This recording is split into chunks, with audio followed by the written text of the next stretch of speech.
I'm Samantha Mitchell, 28, standing frozen at our family reunion as water drips from my $3,000 MacBook Pro. My brother Justin, 32, holds the soaking laptop with an awkward smile. "Oh, sorry, I accidentally dropped your laptop in the pool," he says with a shrug. 3 years of freelance design work, my entire portfolio, and the project due Monday, all destroyed in seconds. The worst part? The look in his eyes tells me this was no accident. If you're watching this, let me know where you're from in the comments and hit that subscribe button to see how I handled this devastating betrayal from my own brother. Growing up with Justin was like living in constant competition. From the beginning, our relationship was defined by rivalry rather than the sibling bond most brothers and sisters share. Justin was 4 years older, naturally athletic, and seemingly effortless in his academic achievements. I was the creative one, always drawing, designing, and thinking outside the box. Qualities my traditional parents never quite understood or valued the same way. Our family dynamics reinforced this divide. My father, Thomas Mitchell, was a corporate accountant who valued stability and conventional success. My mother, Diane, though more nurturing, ultimately deferred to my father's opinions on what constituted real achievement. When Justin followed my father's path into business administration, their pride was palpable. When I announced my intention to study graphic design, their concern about making a living with art became the background noise of my college years. Despite their doubts, I'd built something I was proud of. After college, I worked at a design agency for 3 years, building skills and connections before taking the leap into freelance work. The first year was brutal. Inconsistent clients, ramen noodle dinners, and doubts that echoed my parents' warnings. But slowly, I built a reputation for clean, innovative designs that blended artistic vision with commercial appeal.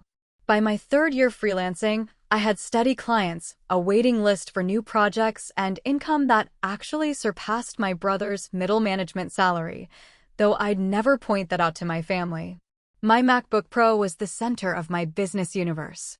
It wasn't just a laptop, it was the culmination of every all-nighter, every skipped vacation, every penny saved. I'd customized it with extra RAM, expanded storage, and software that cost almost as much as the computer itself. That laptop contained everything, every client file, my entire portfolio development, and most pressingly, a complete website redesign for my biggest client, Gregory Barnes, owner of a chain of boutique hotels. The project was due in 3 days, and I was putting final touches on it during this family reunion. I hadn't backed up in over a week because I'd been traveling to get to this family gathering, a decision I would come to regret profoundly. When I arrived at the reunion, held at a luxury vacation home my parents had rented in the Catskills, I actually felt good about attending for once. Usually, family gatherings were exercises in deflecting questions about when I'd get a real job or defending my career choice. But this time, I had tangible success to share. I even brought a small portfolio of recent work, hoping to finally put to rest any doubts about my chosen path. The vacation home was stunning, a modern 6-bedroom retreat with floor-to-ceiling windows overlooking a lake, gourmet kitchen, and the centerpiece, a sprawling infinity pool that seemed to merge with the lake beyond. My parents had splurged on this reunion, bringing together extended family we rarely saw. Aunt Linda and Uncle Howard from Chicago, cousins Tiffany and Ryan from Seattle, and of course, Justin with his wife Miranda and their teenage daughter Lily. The first day had gone surprisingly well. I chatted with Uncle Howard about his classic car restoration hobby and designed a quick logo for his garage on my tablet, earning genuine appreciation. Cousin Ryan, always the family jokester, kept everyone laughing with stories from his job as a radio DJ. Even my mother complimented the sundress I wore, purchased with proceeds from a recent branding project. Justin had been quieter than usual, I realized in retrospect. When I mentioned landing the Barnes Hotels account, a name even my father recognized from business magazines, Justin had quickly changed the subject to his daughter's soccer achievements. Still, I thought nothing of it at the time, attributing his behavior to the natural awkwardness of family gatherings. On the second morning, I set up my workstation on a shaded table by the pool. The setting was perfect. Inspirational views, family nearby but not too close, and a gentle breeze keeping the temperature comfortable despite the summer heat. I figured I could put in a few hours of work on the Barnes project while still being present for family activities. Everyone seemed to understand and respect my temporary work setup, even my father, who remarked that at least your job is portable. Coming from him, this was high praise. If only I'd chosen a different spot, further from the water. If only I'd backed up my files before the trip. If only I'd seen the signs of Justin's jealousy brewing beneath his congratulatory smiles. But hindsight, as they say, is 20/20ths, and I had no idea how drastically my life was about to change because of one seemingly careless moment. It happened during lunch. I'd been working steadily all morning, making good progress on the Barnes project. The family had gathered around the outdoor dining area, and my mother called for me to join them. Just 5 more minutes, I called back, wanting to finish the section I was working on. I saved my progress, a small mercy, and went to grab a glass of water before joining everyone. That's when it happened. From the kitchen window, I saw Justin approach my workstation. He glanced around, picked up my laptop, and seemed to examine it for a moment. I thought perhaps he was just curious about my work. Then, as if in slow motion, he walked to the edge of the pool with my laptop still in hand. I burst through the patio doors, but it was too late. Whether he tripped or stepped, to this day I'm not entirely sure, Justin and my laptop went into the water. The splash wasn't large, but the impact was catastrophic. I reached the pool's edge just as Justin surfaced, my MacBook Pro in his hand, water streaming from its keyboard and ports. "Oh, sorry. I accidentally dropped your laptop in the pool," he said, his expression somewhere between embarrassment and something else I couldn't quite identify. Time seemed to stop as he handed me the dripping device, water pooling at my feet. "What were you doing with it?" I managed to ask, my voice barely above a whisper as shock set in. "I just wanted to see what you were working on," he replied with a shrug. "It was an accident, Sam. These things happen." The family gathered around, drawn by my cry of dismay. My father assessed the situation with practiced detachment. "Well, these electronic devices aren't meant to last forever anyway. You'll need to get a new one." "It's not just the laptop," I tried to explain, my voice rising with panic.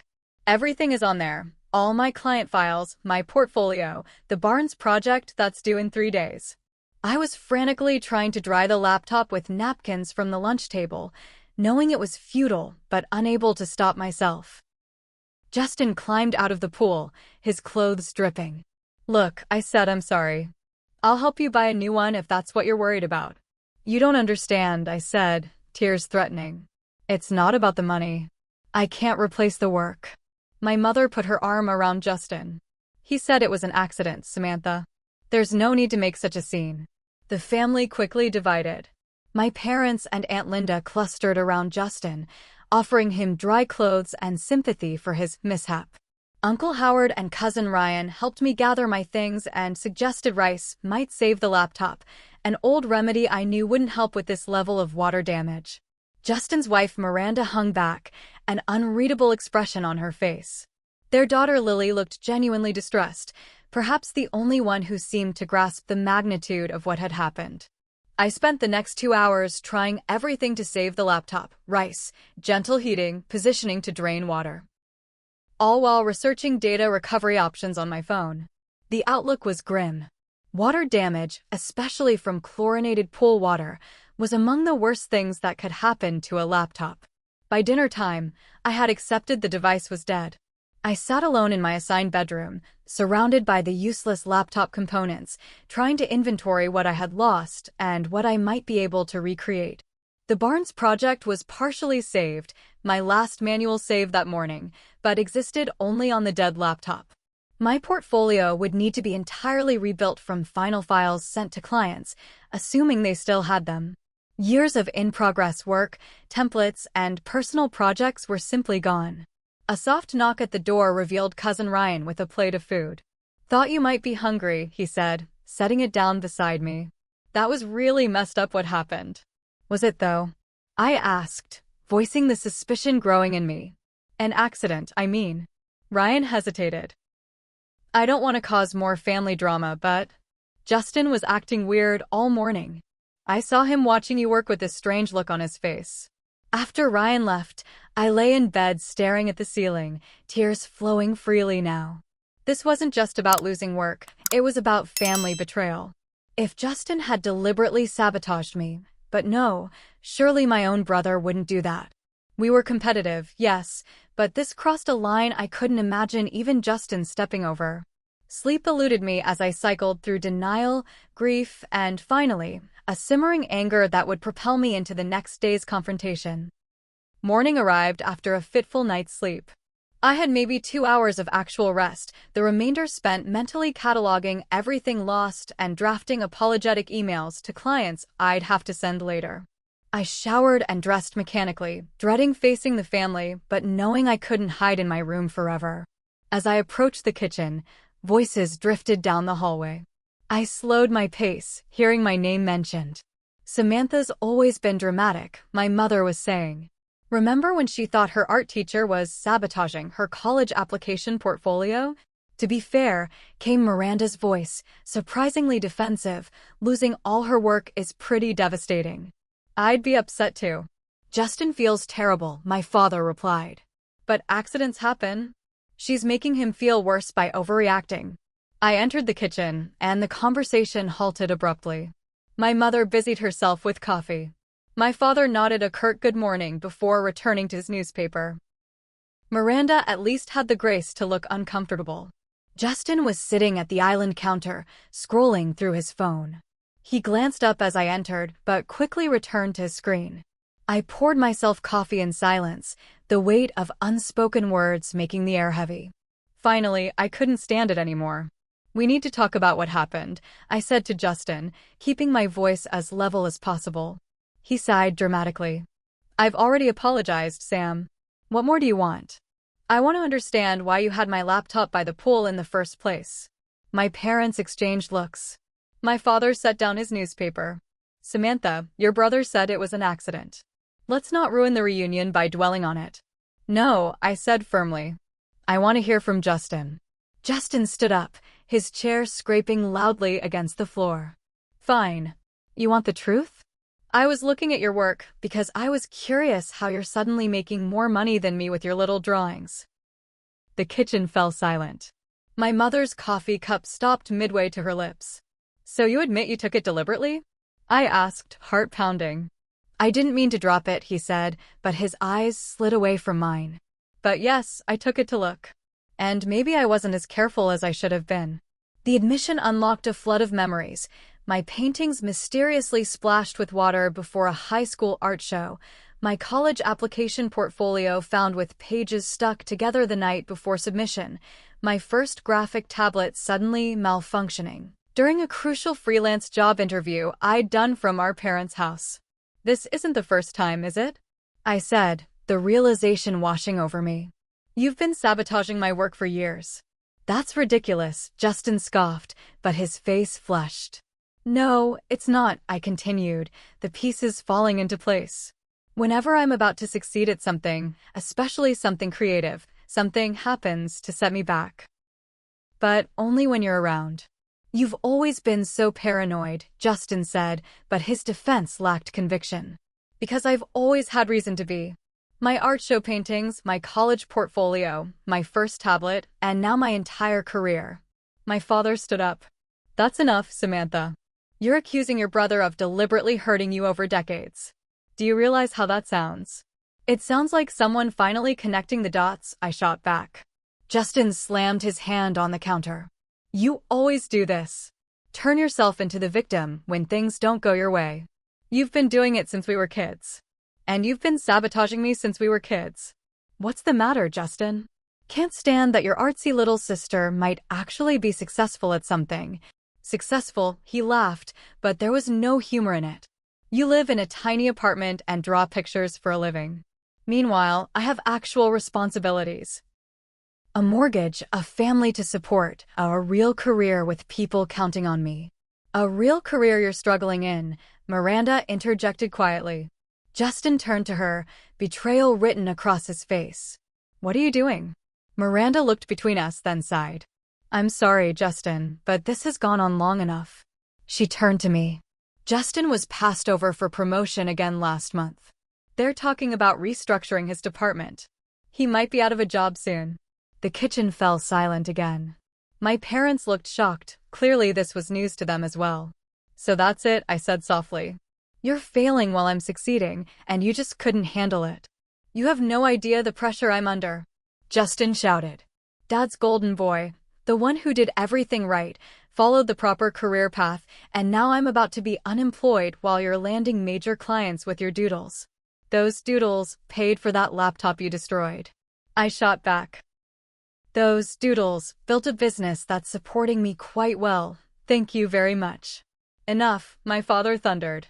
"Both of you, stop this immediately. Justin made a mistake. Samantha, you need to accept his apology and move on." I stared at my father in disbelief. "Are you serious? He just admitted it wasn't entirely an accident, that he's been sabotaging me for years, and you're still defending him." "He's under a lot of stress," my mother offered weakly. "And I'm not? I just lost my entire business in one moment because of him."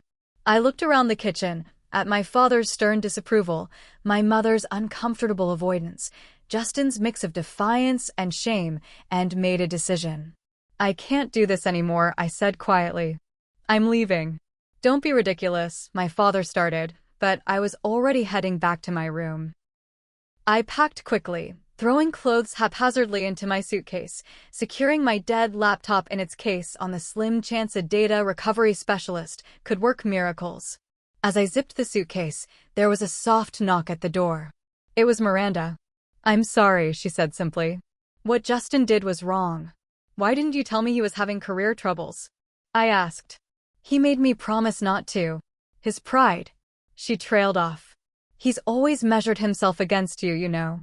All these years, competing with you in his mind." "We weren't even in the same fields," I said, bewildered. "It was never about the field. It was about your freedom. You chose your path despite your parents' disapproval. Justin chose the path of least resistance, and now he's paying for it." She hesitated. "It doesn't excuse what he did." "Nothing could. But I thought you should understand." I nodded, not trusting myself to speak. Understanding the why didn't lessen the hurt or solve my very real, very immediate problems. Within 30 minutes, I had loaded my car and was driving away from the reunion, tears blurring the road ahead, wondering how family could cut so deep and how I would rebuild everything I had lost. I made it about 20 miles before I had to pull over. The parking lot of a roadside motel became the setting for my complete breakdown. Sitting in my car, surrounded by hastily packed bags and a useless laptop, I finally let the full weight of the situation crash over me. Sobs racked my body as I gripped the steering wheel, knuckles white, gasping for breath between waves of grief and panic. This wasn't just about lost files or even a destroyed computer.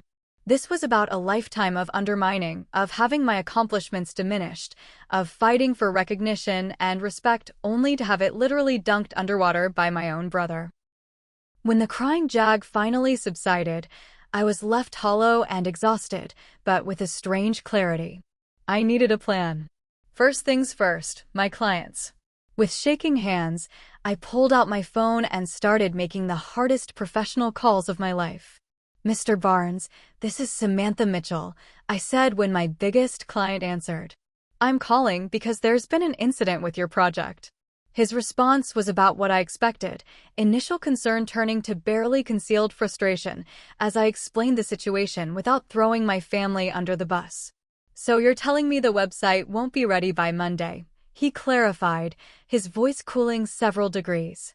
"I'm going to do everything in my power to deliver," I promised, though I had no idea how I'd make good on those words. I had saved that morning, so not everything is lost. "If you could just give me a few extra days, Dash." "Samantha," he interrupted, "this launch is coordinated with a major promotional campaign. The deadline isn't flexible." There was a pause. "If you can't deliver by Monday, I'll need to engage another designer to finish the project." The call ended with a tentative extension until Tuesday morning, barely 24 additional hours, and the clear understanding that failure to deliver would mean losing not just this project, but the entire Barnes Hotel's account, which represented nearly 40% of my annual income. Similar conversations with other clients followed. Some were understanding, others less so. By the time I finished the last call, I had a clear picture of what was at stake. If I couldn't recover or recreate the lost work quickly, my freelance business would take a hit it might not recover from. With renewed determination fueled by desperation, I checked into the roadside motel. The room was basic but clean, with decent Wi-Fi, my new office for the foreseeable future. I searched for the nearest tech services and found Marcus Wilson's data recovery solutions about 40 minutes away. A phone call confirmed he could see me immediately. Marcus's shop was sandwiched between a laundromat and a taco stand in a strip mall. The man himself defied my expectations, not the grizzled tech nerd I'd imagined, but a sharp-eyed professional in his 30s who immediately grasped the severity of my situation. "Pool water is challenging," he said, examining my laptop. "The chlorine is corrosive to the components." He looked up at me, his expression serious. "I'll be straight with you. Chances are slim, and it won't be cheap. We're looking at a minimum of $2,000, and I can't guarantee results." $2,000 I didn't have, for a chance at recovery that might not work. But what choice did I have? "How long will it take?" I asked. "Best case, 48 hours. But that's just for assessment. Actual recovery, if possible, could take longer." That timeline wouldn't work for the Barnes deadline. "I need the Barnes Hotel's files by tomorrow night at the latest," I explained. Marcus hesitated. "I can prioritize searching for specific files, but it increases the risk to other data." "Do it," I said without hesitation. "Those files are the immediate priority." As I drove back to the motel, the magnitude of what I was facing fully hit me. Even if Marcus worked miracles with the Barnes files, I had lost so much more. Years of portfolio development, templates I'd refined over time, process documents, and client history. The foundation of my business had been wiped out in a moment of jealous sabotage. My room became command central for crisis management. I sat cross-legged on the bed, surrounded by notebook paper where I listed everything I could remember about my lost projects. The Hotel Business Center became my temporary studio, its ancient desktop computer groaning under the demands of the basic design software I was able to download. As night fell, my phone rang. "Alicia, my best friend since design school." "Sam? Your text sounded desperate. What's going on?" The simple question broke the dam again, and I found myself sobbing into the phone, the whole story pouring out. The laptop, Justin's admission, my parents' reaction, the client ultimatums. That absolute jerk, Alicia fumed when I finished. "Your own brother? That's beyond competitive, that's sociopathic." Her righteous anger on my behalf was validating in a way nothing else had been. "The worst part is, my parents are still defending him," I said. "Because admitting he did this deliberately would mean admitting they've been enabling his behavior for years," Alicia pointed out. "Look, I know you're in crisis mode, but this is also a wake-up call about your family dynamics." "I can't think about that right now," I said. "I have to save my business." "And I'm going to help you," she said firmly. "I'm emailing you templates right now that might help with the Barnes project. I still have that branding guide we worked on together last year. It's not the finished version, but it's a starting point." For the first time that day, I felt a glimmer of hope. "You are literally saving my life right now. That's what friends are for." "And Sam? When this immediate crisis is over, we need to talk about how you set boundaries with your family. This can't happen again." After hanging up, I stared at the wall for a long moment. Boundaries. The concept was almost foreign when it came to my family. We operated in established patterns. My parents favored Justin. Justin undermined me. I tried harder to prove myself. Repeat. It had been our dance for as long as I could remember, and I'd never seriously considered stepping out of the routine. The night passed in a blur of work. I downloaded Alicia's templates, scoured my email for any client files I might have attached in previous communications, and began the painstaking process of reconstructing the Barnes website from memory and the few assets I could recover. The hotel business center manager took pity on me and let me stay well past closing hours, bringing me coffee as I hunched over the outdated computer. Around 3 a.m., my phone buzzed with an email from my biggest client, checking on recovery progress. Need confirmation of Tuesday delivery.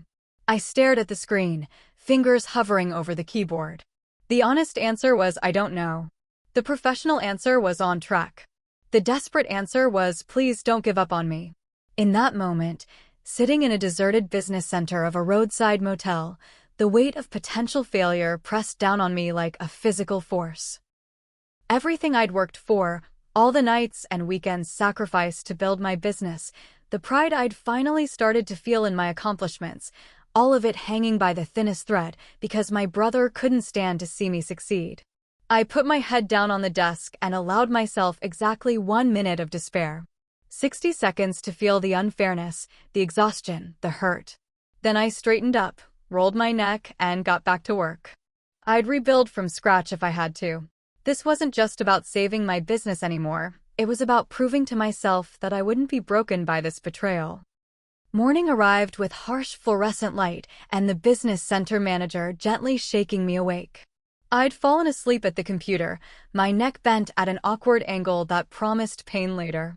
The screen showed my partial reconstruction of the Barnes website, nowhere near complete, but a framework at least. You should get some proper rest, the manager said kindly. You've been at this all night. I nodded gratefully, saved my work, and stumbled back to my room. After a hot shower that did little to ease my exhaustion, I collapsed on the bed but found sleep impossible. My mind raced with everything still left to do, the ticking clock of the deadline, and underneath it all, the raw wound of family betrayal. Staring at the ceiling, a strange calm gradually replaced my panic. I'd been here before, not this exact situation, but similar crossroads where something I'd worked for was jeopardized. The art show in high school, the college application, the first big client interview. Each time, I'd found a way forward, often creating something better than my original work in the process. The pattern was clear now: obstacle, adaptation, growth. It was the story of my creative career and perhaps my life. Each setback had ultimately pushed me to develop new skills, approaches, and resilience. This disaster was just another chapter, albeit a particularly painful one. My phone chimed with an unknown number. Expecting another client checking in, I answered professionally despite my exhaustion. "Is this Samantha Mitchell?" a young female voice asked. "Yes, who's this?" "It's Lily, your niece." I sat up, immediately alert. "Lily? Is everything okay?" "Yes." "Well, no. I mean, I'm fine, but what Dad did to you isn't fine." Her voice was low, as if she was trying not to be overheard. "Everyone's being weird about it, like they're pretending it didn't happen or wasn't a big deal." "I appreciate you saying that," I said carefully, unsure where this conversation was going. "The thing is," Lily continued, "I might be able to help. I know about your work because, well, I follow your design blog. I want to be a designer too, but Dad and Grandpa don't take it seriously." This was news to me. I knew Lily was artistic, she'd always enjoyed drawing, but I had no idea she followed my professional work or harbored design aspirations. Anyway, she rushed on, "Last time we visited your apartment, I saw you working on your laptop, and you showed me how you back up your files to the cloud. Remember?" A faint memory surfaced, Lily asking about my workflow while I explained the importance of backups. Had I? "I checked your design blog this morning, and the login for your cloud storage is the same as your blog. It's still your cat's name and birthday, by the way. You should really use stronger passwords." My heart raced. "Lily, are you saying?" "I'm in your cloud storage right now. The last backup was from a week ago, before you came to the reunion. It doesn't have everything, but it has older versions of your projects, including something called Barnes_Hotels_V3. I nearly dropped the phone. "Lily, you are absolutely amazing." "I'm emailing you the files now," she said, a smile evident in her voice. "And Sam? I'm really sorry about what Dad did. How did you even think to check this?" I asked, still stunned by this unexpected lifeline. "Because I pay attention," she said simply. "I've been watching you build your design career for years. You're kind of my hero, actually. Tears welled in my eyes, but for the first time since the incident, they weren't tears of frustration or grief. Thank you, Lily. This means more than you know, both the files and what you just said. Don't tell Dad I helped, she added quickly. Things are tense enough already. After we hung up, I immediately checked my email. There they were, dozens of files from my cloud backup. Not the most recent versions, but infinitely better than starting from scratch. The Barnes project was there in a version from 10 days ago, missing my recent revisions, but with the core structure intact. As I downloaded the files, a realization struck me. I'd been so focused on what Justin had taken from me that I hadn't considered what might remain. Not just in backups, but in relationships, in knowledge, in the skills that couldn't be destroyed by water damage. I opened my laptop bag again, examining the water-damaged MacBook with new eyes. Even if Marcus couldn't recover the data, the experience that created those files remained intact. The skills that built my business couldn't be dropped in a pool. And apparently, I had made enough of an impression on my niece that she saw me as a role model, something I had never suspected. My phone buzzed again. Marcus from Data Recovery. Ms. Mitchell? I have mixed news. The logic board is severely corroded from the chlorine, but the solid-state drive is partially readable. I can probably recover about 60% of your data. That's fantastic, I exclaimed, knowing that combined with Lily's cloud backup, I could reconstruct most of my work. Don't celebrate yet, Marcus cautioned. The Barnes files specifically, they were in an active directory that took the worst damage. I'm still working on them, but no promises. Even this news couldn't dampen my newfound determination. Keep trying, but I've got a backup plan now too. With renewed energy, I reached out to the online design community I'd been part of for years, but rarely asked for help. I posted in professional forums explaining my situation, minus the family drama, and was overwhelmed by the response. Designers offered templates, advice for rapid rebuilding, and even assistance with specific elements. One developer I'd collaborated with previously offered to help code the rebuilt site once my designs were ready. By mid-afternoon, my motel room had transformed. The bed was covered with printouts of website sections, color swatches, and notes. My phone continuously buzzed with notifications from helpful colleagues. I'd set up a workflow between my phone, the business center computer, and a tablet Alicia had couriered over from her office. In the midst of this productive chaos, my phone rang again. My mother. I hesitated before answering, unsure if I was ready for another conversation where Justin's behavior would be minimized. But something in me had shifted, and I felt strong enough to establish the boundaries Alicia had mentioned. Hello, Mom. Samantha, she began, her voice uncharacteristically uncertain. Are you okay? We've been worried. I'm working to save my business after Justin destroyed my laptop, I said evenly. It's challenging. A long pause followed. I've been thinking about what happened, she finally said. About what you said regarding Justin's pattern of behavior. This was unexpected. And I started remembering incidents over the years. Your art show in high school. Your college portfolio. Her voice wavered. I always assumed they were accidents or that you were being dramatic. But looking back at the pattern, it's pretty clear, I finished for her. Yes, she admitted softly. Your father doesn't see it yet, but I do. And I'm sorry, Samantha. I should have protected you more. The simple acknowledgement released something in me, a tension I'd carried for so long I'd forgotten it was there. Thank you for saying that, Mom. Will you come back to the reunion? She asked. We can talk more in person. I considered the work spread around me, the deadline looming, and the emotional energy another family confrontation would require. I can't right now. I have to focus on saving what Justin tried to destroy. But maybe in a few days, when this crisis is managed, we could talk. Really talk. I'd like that, she said. And Samantha? I'm proud of you. I don't think I've said that enough about your career choice, but I am. After hanging up, I sat in silence for a moment, absorbing what had just happened. My mother had acknowledged the truth and apologized, something I'd never expected. It wasn't a complete resolution, but it was a beginning. With this unexpected emotional boost, I dove back into work with even greater determination. The Barnes website began taking shape, different from my original design in some ways, but in others, actually improved. Without the constraints of the previous version, I found myself taking creative risks I might have otherwise avoided. By evening, Marcus called with his final verdict. About 40% of my data was recoverable, including fragments of the Barnes project, but not enough to be immediately useful.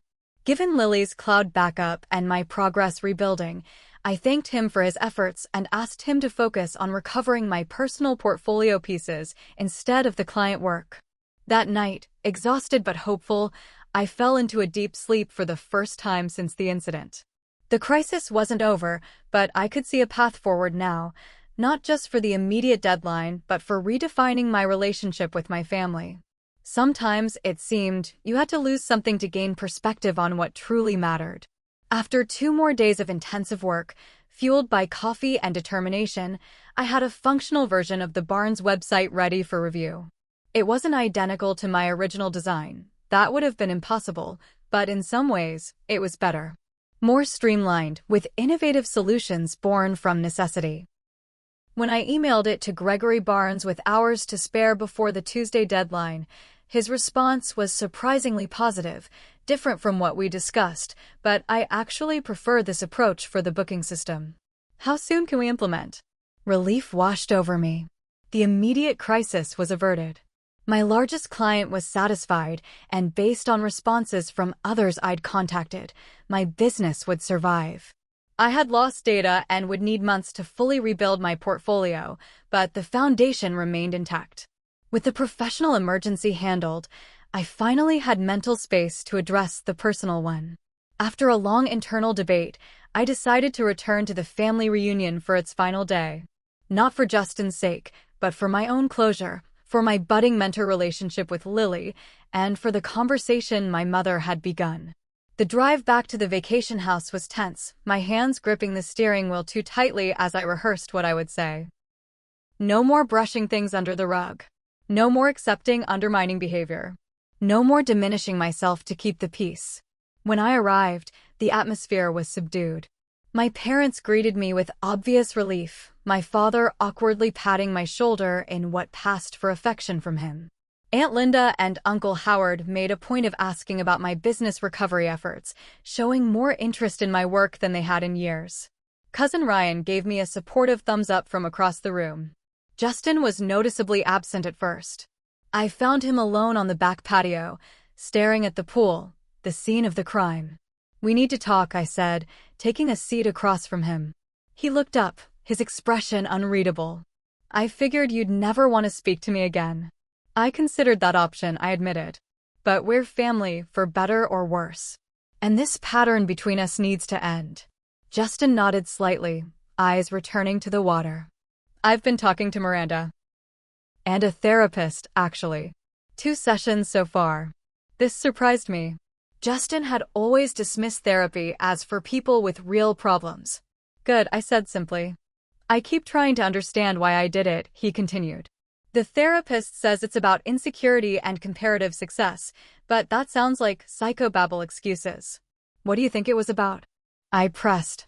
He was quiet for a long moment. "Jealousy," he finally said, the words seemingly difficult to push out.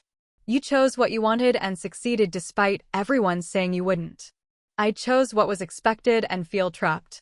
When I saw you working by the pool, so content, while I've been secretly updating my resume at night." He trailed off. "So you decided to destroy what I built." "I didn't decide," he said quickly.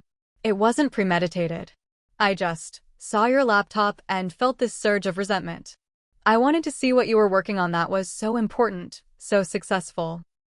And then by the pool, I don't know if I tripped or if part of me wanted to drop it. It all happened so fast. This has been happening since we were kids, Justin. My art show. My college portfolio. My first tablet." He didn't deny it this time. "I know. I'm starting to see the pattern too. It's not who I want to be." Our conversation was interrupted by the sliding door opening. Our parents stepped onto the patio, expressions serious. "We could hear you talking," my father said. "Mind if we join you?" What followed was the most honest family conversation of my adult life. My father, who had always favored Justin, struggled visibly with the evidence of a destructive pattern he'd helped enable. My mother, who had begun her own realization process, facilitated when tensions rose. I pushed you into business because it was safe, my father admitted to Justin. And I discouraged your interest in design, he said to me, for the same reason. I was wrong on both counts. And I stood by instead of standing up for you, my mother added, reaching for my hand. We failed you both in different ways. Justin looked at me directly for the first time. I'm sorry, Sam. Really sorry.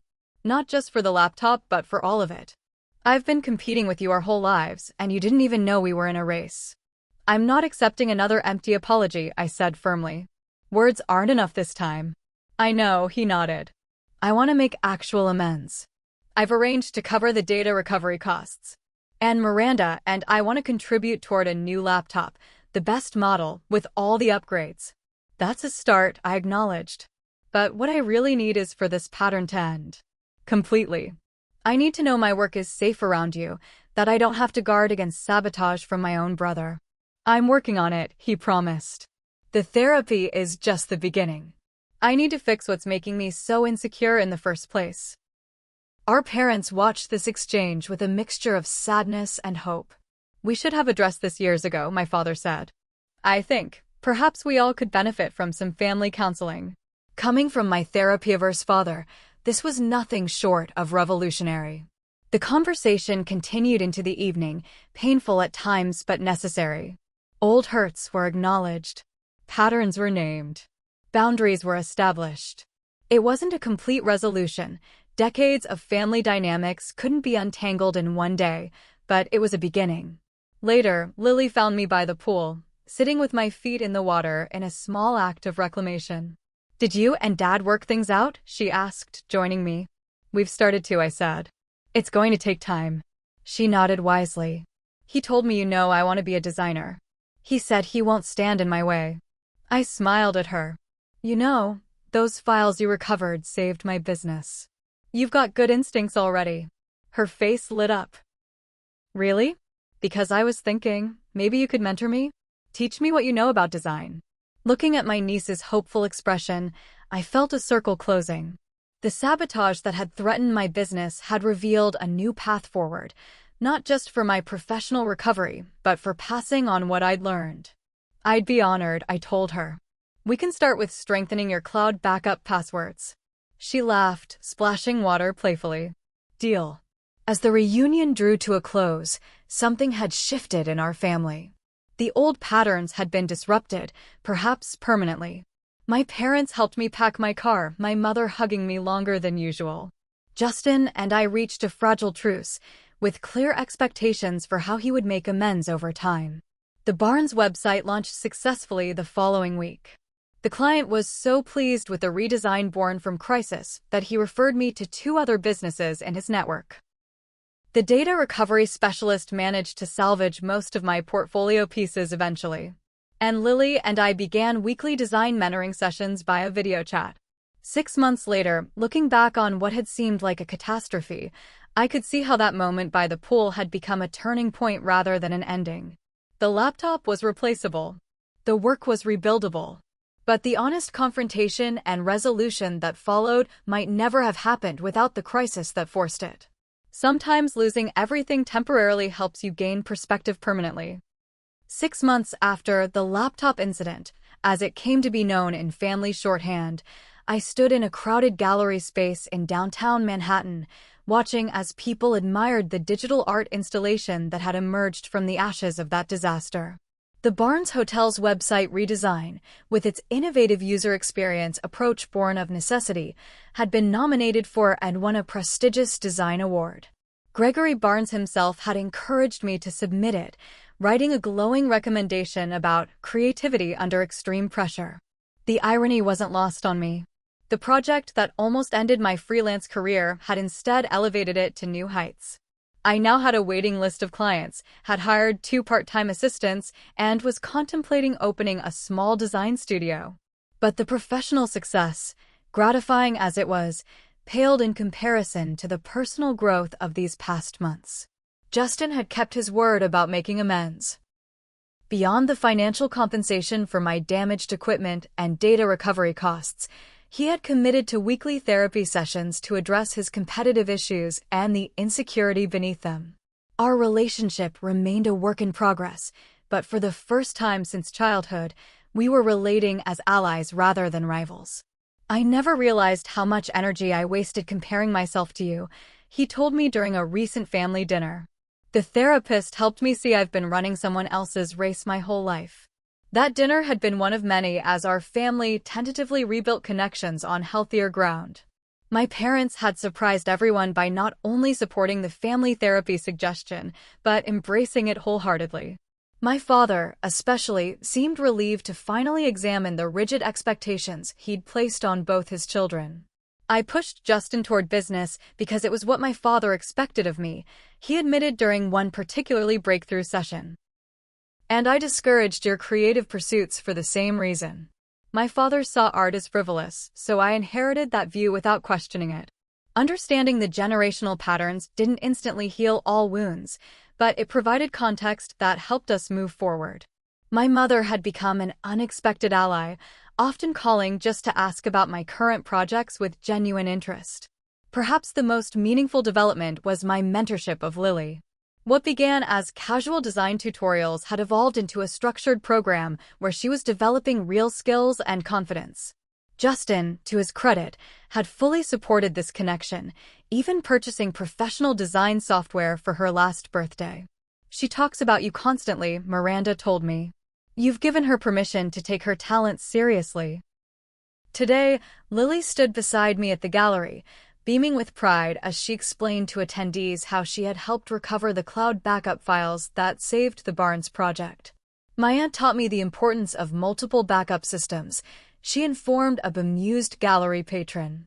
"Now I have 3 different cloud backups plus an external drive for my own design work." I smiled, recognizing my own hard-won wisdom in her precautions. "She's already more organized than I was at twice her age," I told the patron. The exhibition represented more than professional validation. It symbolized the resilience that had emerged from that painful family confrontation. Each piece in the show contained elements recovered from my damaged laptop, transformed and integrated into new works that were stronger and more innovative than what had been lost. The centerpiece was a digital installation titled Submersion. A series of images that appeared to be underwater, gradually clearing and emerging into striking clarity. The metaphor wasn't subtle, but it was honest. As the evening wound down, I found myself standing by the installation with Justin, who had flown in specifically for the opening. "It's remarkable," he said, watching the images transform. "You took something I destroyed and made it into art." "That's what designers do," I replied. "We solve problems creatively. Sometimes the biggest obstacles lead to the best solutions." He nodded thoughtfully. "I've been thinking about that a lot lately. About how to apply that principle to my own life." Justin had recently taken a bold step, leaving his corporate position to start a small business consulting firm. It was risky but aligned more authentically with his strengths and interests. For the first time in years, he spoke about his work with genuine enthusiasm rather than resignation. "I have something for you," he said, handing me a small wrapped package. Inside was a custom thumb drive in the shape of a swimming pool, complete with a tiny diving board. Despite everything, I laughed. "Too soon?" he asked, a tentative smile forming. "Actually, it's perfect," I said. A reminder of how far we've come. And we had come far. The journey from that devastating moment by the pool to this gallery opening hadn't been easy or straightforward. There had been setbacks, tense family gatherings where old patterns threatened to reemerge, moments of doubt about whether true change was possible, late-night questioning of whether forgiveness was deserved. But I had discovered something valuable through it all. Boundaries weren't walls, but foundations. By clearly defining what was acceptable in our family relationships, by requiring accountability rather than accepting hollow apologies, I had created space for authentic connection to grow. My business practices reflected this lesson as well. I now had meticulous backup systems, clear client contracts with contingency clauses, and a work-life balance that prevented the kind of all-or-nothing crisis the laptop incident had created. I had turned a painful lesson into professional wisdom. As the gallery began to empty, my parents approached, my father uncharacteristically emotional as he surveyed the exhibition. "I always thought success looked a certain way," he said quietly. "I never imagined this. Never imagined you could build something so meaningful from your art." Coming from him, this was profound recognition. Later that night, after the celebration dinner, I returned to my apartment and sat at my desk, running my fingers over my new laptop, the replacement Justin had helped purchase. I opened my design blog and began typing a post I had been contemplating for weeks. 6 months ago, I lost everything when my laptop was dropped in a pool. What followed was a journey through loss, betrayal, forgiveness, and, ultimately, growth. I've received many messages asking how I recovered professionally from such a devastating setback. But the real story isn't about data recovery or emergency client management, though I'll share those practical tips too. It's about how sometimes losing what seems most important helps you discover what truly is. I paused, reflecting on the transformation these months had brought. The laptop incident, painful as it was, had forced a long-overdue confrontation with destructive family patterns. It had revealed Lily's admiration and interest in design, creating a mentorship opportunity that brought me unexpected joy. It had even, ironically, elevated my design career through the innovative solutions born of necessity. None of these positive outcomes excused Justin's actions that day by the pool. But I had learned that healing didn't require perfection. Just honesty, accountability, and the courage to break harmful patterns. I finished the blog post with the same words I had shared with Justin at the gallery. Sometimes the biggest obstacles lead to the best solutions. In design and in life, resilience isn't about avoiding disruption, but about how you transform and grow through it. As I closed my laptop, safely away from any water, I felt a sense of completion. The circle that began with that devastating moment by the pool had closed, not by returning to where it started, but by spiraling upward to a new beginning. Have you ever experienced a betrayal that ultimately led to unexpected growth? I'd love to hear your stories in the comments below. Don't forget to like this video if you found value in my journey, subscribe for more real-life stories about overcoming challenges, and share with someone who might be struggling with family conflict or professional setbacks. Thank you for watching, and remember, sometimes what feels like your breaking point can become your breakthrough moment.